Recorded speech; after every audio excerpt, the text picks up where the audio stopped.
Hello everyone, ഇന്ന് പറയാൻ പോകുന്നത് എയർപോർട്ട് അഡ്വർടൈസിങ്ങിനെ കുറിച്ചാണ്. അപ്പം എയർപോർട്ടിൽ മൾട്ടിപ്പിൾസ് ആയിട്ടുള്ള കുറെ അധികം അഡ്വർടൈസ്മെന്റ് മെത്തേഡ്സ് ഉണ്ട്. അപ്പൊ അതില് നമ്മളൊരു അഡ്വർടൈസ്മെന്റ് മെത്തേഡ് മാത്രമാണ് ഇന്ന് പറയുന്നത്. നമ്മൾ അടുത്ത വീഡിയോസിലെല്ലാം നമ്മൾ മറ്റ് മീഡിയംസിനെ കുറിച്ച് പറയുന്നതാണ്. അപ്പം നമുക്ക് അതിലോട്ട് പോവാം. ഇപ്പം ഫസ്റ്റ് ആയിട്ട് ഇപ്പം കുറെ കാണുന്നുണ്ടാവും എന്തൊക്കെയാണെന്ന്. ഇപ്പോ കൊച്ചിൻ എയർപോർട്ട് എന്ന് പറയുന്ന ഇന്റർനാഷണൽ എയർപോർട്ടിൽ നമുക്ക് നമ്മുടെ പ്രൊഡക്റ്റ് കാണിക്കണം. അപ്പം പലരും എൻ്റെ ചോദിക്കുന്ന ഒരു ചോദ്യമാണ്, എത്രയാണ് അവിടെ അഡ്വർടൈസിങ് ചെയ്യുന്നതിന്, എത്രയാണ് അതിന്റെ ചാർജസ്, അതിന്റെ ടൈമിങ്, അതിന്റെ ഡോക്യുമെന്റ്സ്. അവിടെ അഡ്വർടൈസിങ് ചെയ്യാൻ വേണ്ടി കുറെ അധികം ടേംസ് ആൻഡ് കണ്ടീഷൻസ് ഒക്കെ ഉണ്ട്. എല്ലാ പ്രൊഡക്റ്റ്സും നമുക്ക് അഡ്വർടൈസിങ് ചെയ്യാൻ വേണ്ടി പറ്റില്ല. അതുപോലെ തന്നെ മൾട്ടിപ്പിൾ മീഡിയസിന് മൾട്ടിപ്പിൾ ആയിട്ടുള്ള പ്രൈസ് റേഞ്ച് ആണ് ഉള്ളത്. ഞാൻ ഈ പറയുന്ന പ്രൈസ് ആണെങ്കിലും അത് ഈ ഒരു ടൈമിൽ ഈ ഒരു പ്രൈസ് ആയിരിക്കും. പിന്നെ ഫ്യൂച്ചറിലോട്ട് വേറെ പ്രൈസ് മാറാൻ സാധ്യതയുണ്ട്. അപ്പം അതൊക്കെ ഇതില് ഡിപ്പെൻഡഡ് ആണ്. ഓക്കെ, അപ്പം നമുക്ക് സ്റ്റാർട്ട് ചെയ്യാം. ഓക്കെ, അപ്പൊ നിങ്ങൾ കാണുന്നുണ്ടാവും ഇവിടെ കൊച്ചിൻ എയർപോർട്ടിന്റെ മൈൻഡ് മാപ്പ് ആണ് കാണുന്നത്. അപ്പം അതിൽ നമുക്കിപ്പം ആവശ്യമായിട്ടുള്ളത് അഡ്വർടൈസിങ് കൊച്ചിൻ എയർപോർട്ട് അഡ്വർടൈസിങ് ചെയ്യുന്ന കൊച്ചിൻ എയർപോർട്ടിൽ എത്രയാണ് അതിന്റെ എമൗണ്ടും കാര്യങ്ങളൊക്കെയാണ് ഇന്ന് പറയാൻ പോകുന്നത്. അപ്പം ആദ്യം തന്നെ പറയാനുള്ള ഒരു പ്രധാനപ്പെട്ട കാര്യം എന്ന് വെച്ചാൽ വേൾഡിലെ ഫസ്റ്റ് സോളാർ പവേർഡ് ആയിട്ടുള്ളൊരു എയർപോർട്ട് കൂടെയാണ് നമ്മുടെ ഈ പറയുന്ന കൊച്ചിൻ എയർപോർട്ട്. അപ്പം അതില് സിൽവർ ഗ്രീൻ മീഡിയ യൂണിറ്റ്. അപ്പൊ ഇവിടെ ഞാനിപ്പം ഇൻട്രൊഡ്യൂസ് ചെയ്യാൻ പോകുന്ന സ്ഥലം എന്ന് പറയുന്നത് ഈ പറയുന്ന ഡൊമസ്റ്റിക്കിലുള്ള ഏരിയ ആണ്. ഡൊമസ്റ്റിക് പാസഞ്ചേഴ്സ് വന്ന് ഇരിക്കുന്നതായിട്ടുള്ള റെസ്റ്റ് ചെയ്യുന്നതായിട്ടുള്ള ഏരിയയിൽ എത്രയാണ് അഡ്വർടൈസിങ് എന്നാണ് പറയാൻ പോകുന്നത്. അപ്പം ഷാ സീറ്റിംഗ് ഏരിയ എന്ന് പറയുന്ന ഏരിയയിലാണ് ഈ അഡ്വർടൈസിങ് സ്ക്രീൻസ് വരുന്നത്. 3 സ്ക്രീൻസ് ഉണ്ട്. അപ്പൊ ആ സ്ക്രീൻസിൽ ഡബിൾ സൈഡ് ആണ്. ഒരു സ്ക്രീനിൽ തന്നെ ഡബിൾ സൈഡ് സ്ക്രീൻസ് ഉണ്ടാവും. അതുപോലെ തന്നെ പിന്നെ വിസിബിലിറ്റി എന്ന് പറഞ്ഞാൽ വളരെ ഹൈ ആണ്. എന്ന് വെച്ചാല് സീറ്റിംഗ് ഏരിയയിൽ തന്നെയാണ് ഈ സ്ക്രീൻസ് ഉണ്ടാവുക. 3 സ്ക്രീൻസും സീറ്റിംഗ് ഇരിക്കുന്നതിന്റെ നല്ല വ്യൂ പോയിന്റിൽ തന്നെ ആയിരിക്കും സ്ക്രീൻസ് ഉണ്ടാകുക. അതുകൊണ്ട് തന്നെ നിങ്ങളുടെ പ്രൊഡക്റ്റ് അത്യാവശ്യം നല്ല വിസിബിലിറ്റി ഉണ്ടാവും എന്നുള്ളതാണ്. പിന്നെ അത് മാത്രമല്ല, ഈ പറയുന്ന ഓഡിയൻസ്, നമ്മളെ ഓഡിയൻസിന്റെയും കൂടെ ഒരു മൈൻഡ് സെറ്റ് നമ്മൾ നോക്കേണ്ടതായിട്ടുണ്ട്. ഒരു അഡ്വർടൈസിംഗ് ഇടുന്ന സമയത്ത് അവര് എൻഗേജിങ് ആവുന്ന സ്ഥലം എങ്ങനെയുള്ള സ്ഥലമായിരിക്കുന്നത്. ഇപ്പം ഈ ഒരു എയർപോർട്ടിനകത്ത് വരുമ്പോൾ നമുക്ക് റിലാക്സിങ് ആയിട്ടുള്ള ഒരു മൈൻഡ് സെറ്റ് ആണ് അവർക്കുള്ളത്. അതുകൊണ്ട് തന്നെ ബെറ്റർ ആയിട്ടുള്ള കമ്മ്യൂണിക്കേഷൻ, നമ്മുടെ ഈ മീഡിയം കമ്മ്യൂണിക്കേഷൻ നടക്കുകയും ചെയ്യും. പിന്നെ എഫേർട്ട് ഗിവിങ് ഓപ്പർച്യൂണിറ്റി, അവിടെ വരുന്ന എല്ലാ ആൾക്കാരും അത് പിന്നെ കാണുമെന്നുള്ളതാണ്. എന്ന് വെച്ചാൽ ഈ പറയുന്ന എയർപോർട്ടിൽ വരുമ്പോൾ തന്നെ നമ്മൾ ഫ്ലൈറ്റ് കയറാൻ വേണ്ടി ഇരിക്കുന്ന ടൈമിലായിരിക്കും. അതിന് കുറെ അധികം ടൈം നമ്മൾ അവിടെ ഇരിക്കേണ്ടതായിട്ടുണ്ടാവും. അപ്പൊ ആ ടൈമിലെല്ലാം നമ്മൾ അഡ്വർടൈസിങ്ങിലൂടെ നമുക്ക് ഈ പറയുന്ന നമ്മുടെ കസ്റ്റമേഴ്സിലോട്ട് കമ്മ്യൂണിക്കേറ്റ് ചെയ്യാൻ പറ്റുന്നതാണ്. പിന്നെ അതുപോലെ നമ്മുടെ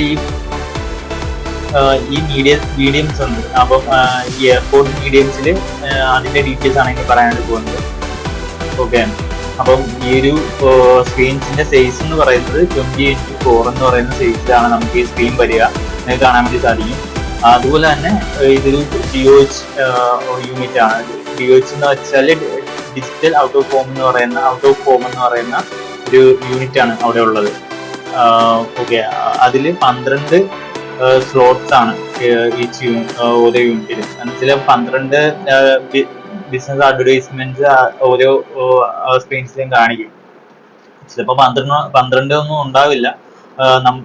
അപ്പം 12 കാണിച്ചാൽ പോലും നമുക്ക് നല്ലൊരു എവരി 2 മിനിറ്റ്സിൽ നമുക്ക് ആ ലൂപ്പിൽ നമ്മുടെ അഡ്വർടൈസ്മെന്റ് കാണിക്കാൻ വേണ്ടി പറ്റുന്നതാണ്. അതായത് 10 സെക്കൻഡിന്റെ അഡ്വർടൈസ്മെന്റ്സ് ആണ് അതിൽ കാണിക്കുക. Okay, 10 second.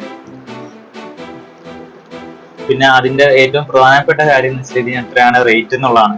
ഇത് സൈഡിൽ കാണാൻ വേണ്ടി പറ്റും. ഇതിന്റെ റേറ്റ് എന്ന് പറയുന്നത് 19,50,000 രൂപയാണ് ഇതിന്റെ റേറ്റ് വരിക.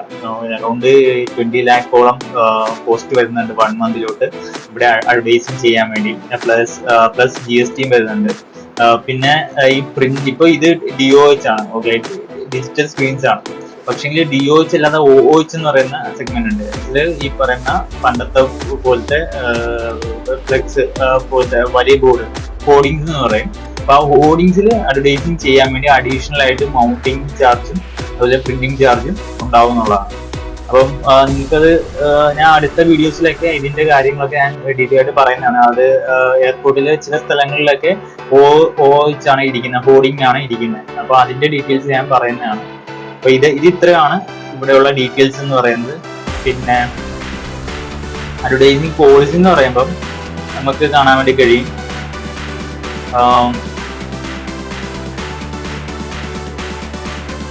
ഇത് അഡ്വർടൈസിങ് ചെയ്യുന്നതിന് ഇപ്പം നമ്മൾ പേയ്മെന്റ് കൊടുക്കേണ്ടതായിട്ട് വരും. അപ്പൊ ആ പേയ്മെന്റ് എന്ന് പറയുന്നത് നമ്മൾ ഫുൾ അഡ്വാൻസ് ഫസ്റ്റ് തന്നെ കൊടുക്കണം, ആദ്യം തന്നെ പേയ്മെന്റ് കൊടുക്കണം. പിന്നെ എന്താണോ അഡ്വർടൈസിങ് ചെയ്യാൻ വേണ്ടി പോകുന്നത് അത് ചെക്ക് ചെയ്യും. അതെന്ന് വെച്ചാൽ 70% ക്രിയേറ്റീവും പിക്ചറും ബാക്കി 30% ഈ പറഞ്ഞ വേഡിങ്സും ആയിരിക്കണം എന്നുള്ളതാണ് അവര് പറയുന്നത്, പോളിസിയിൽ പറയുന്നത്. പിന്നെ അത്രേ ഉള്ളൂ.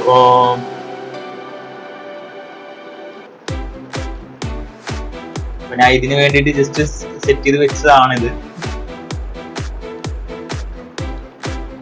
ഇപ്പം ഇതാണ് ഇപ്പം ക്രിയേറ്റീവിന്റെ ഗൈഡ് ലൈൻസ് ഇതാണ് പറയുന്നത്. ഞാൻ നേരത്തെ പറഞ്ഞ പോലെ തന്നെ ഈ 70% ഇപ്പൊ കണ്ടന്റ് ആയിരിക്കണം, 30% ആഡ് കോപ്പി എന്ന് പറയുന്നത് വേഡിങ് എന്താണോ പറയാൻ ഉദ്ദേശിച്ചത് അതിന്റെ ആഡ് കോപ്പിയാണ്, വേഡിങ് ആണ്. പിന്നെ അതുപോലെ തന്നെ പൊളിറ്റിക്കൽ ആയിട്ടുള്ള റിലീജിയൻ ടൈപ്പ് ഓഫ് അഡ്വർടൈസിംഗ്സ് ഒന്നും ഇവിടെ ചെയ്യാൻ വേണ്ടി പറ്റില്ല എന്നുള്ളത് ആദ്യം തന്നെ പറഞ്ഞേക്കാം. പിന്നെ എല്ലാവർക്കും കാണാൻ വേണ്ടി എല്ലാവർക്കും സൂട്ടബിൾ ആയിട്ടുള്ള ഒരു ക്രിയേറ്റീവ് ആയിരിക്കണം അവിടെ പ്ലേസ് ചെയ്യേണ്ടത്. അല്ലെങ്കിൽ ആ ഡയലോഗ് എന്താണോ പറയാൻ ഉദ്ദേശിക്കുന്നത് പ്ലേസ് ചെയ്യേണ്ടത് എല്ലാവർക്കും സൂട്ടബിൾ, എല്ലാ ഏജ് കാറ്റഗറിയിലുള്ള ആൾക്കാർക്കും സൂട്ടബിൾ ആയിട്ടുള്ള ഇതായിരിക്കണം പറയാൻ വേണ്ടി പറയേണ്ടത്. പിന്നെ അതുപോലെ തന്നെ ഈ ടെർമിനലില് സൈൻസും സൈൻ ബോർഡും കാര്യങ്ങളൊക്കെ ഉണ്ട്. അത് വെച്ചിട്ടാണ് ഈ സഞ്ചാരികൾ അങ്ങോട്ടും ഇങ്ങോട്ടും പോകുന്നത്. അപ്പൊ അതിന് തടസ്സം വരുന്ന രീതിയിലുള്ള ഒരു കാര്യങ്ങളും അതിൽ പ്രദർശിപ്പിക്കാൻ വേണ്ടി പാടില്ല എന്നുള്ളത് പ്രത്യേകം എടുത്ത് പറയുന്നുണ്ട്. അപ്പം ഇതൊക്കെയാണ് ഇതിലൂടെ ഉള്ളത്. അപ്പം ഇതിന്റെ ബാക്കി ഡീറ്റെയിൽസ് ഞാൻ പറയുന്നതാണ്. നിങ്ങൾ മറക്കാതെ സബ്സ്ക്രൈബ് ചെയ്യുക, ഫോളോ ചെയ്യുക, നിങ്ങൾക്ക് ഇഷ്ടപ്പെട്ട ലൈക്കും ചെയ്യുക. ഇതുപോലുള്ള കുറെ അധികം മീഡിയംസ്, മൾട്ടിപ്പിൾ മീഡിയംസിൽ എവിടെയൊക്കെ അഡ്വർടൈസിങ് ചെയ്യാം, എങ്ങനെ അഡ്വർടൈസിങ് ചെയ്യാം ഇതിനെ കുറിച്ച് ഡീറ്റെയിൽ ആയിട്ട് പറയുന്നതാണ്. അപ്പൊ നിങ്ങൾ ഞാൻ ഇതിന്റെ കുറച്ച് ഫോട്ടോസും കൂടെ കാണിക്കാം. അപ്പോ ഇതാണ് സ്ക്രീൻസ് വരിക, കാണാൻ വേണ്ടി കഴിയുമെന്ന് തോന്നുന്നു. ഇതാണ് സ്ക്രീൻസ്. അപ്പൊ ഇവിടെയാണ് അഡ്വർടൈസിങ് ചെയ്യാൻ പറ്റുക. ഓക്കെ, നല്ല അടിപൊളി സ്ക്രീൻസ് ആണ്. ഇവിടെ നല്ല വിസിബിലിറ്റി ഉണ്ട്. ഞാൻ പറഞ്ഞ പോലെ ആ സീറ്റിംഗ് ഏരിയാസിന്റെ മേളിൽ തന്നെയാണ് ഈ സ്ക്രീൻസ് വരിക. ഇതിന്റെ ബ്ലൂ പ്രിന്റും കാര്യങ്ങളൊക്കെയാണ് പിന്നെ ഉള്ളത്. 3 സ്ക്രീൻസിന്റെ ബ്ലൂ പ്രിന്റ്സ് ആണ് ഉള്ളത്. ഓക്കെ, അപ്പം ഇതുപോലെയുള്ള അഡ്വർടൈസിംഗ് റിലേറ്റ് ചെയ്തിട്ടുള്ള വീഡിയോസിന് വേണ്ടി ഈ പേജ് ഫോളോ ചെയ്യുക, ലൈക്ക് ചെയ്യുക. ഞാൻ നേരത്തെ പറഞ്ഞ കാര്യങ്ങളൊക്കെ തന്നെ. അപ്പം നെക്സ്റ്റ് മീഡിയംസുമായിട്ട് കാണാം. Thank you.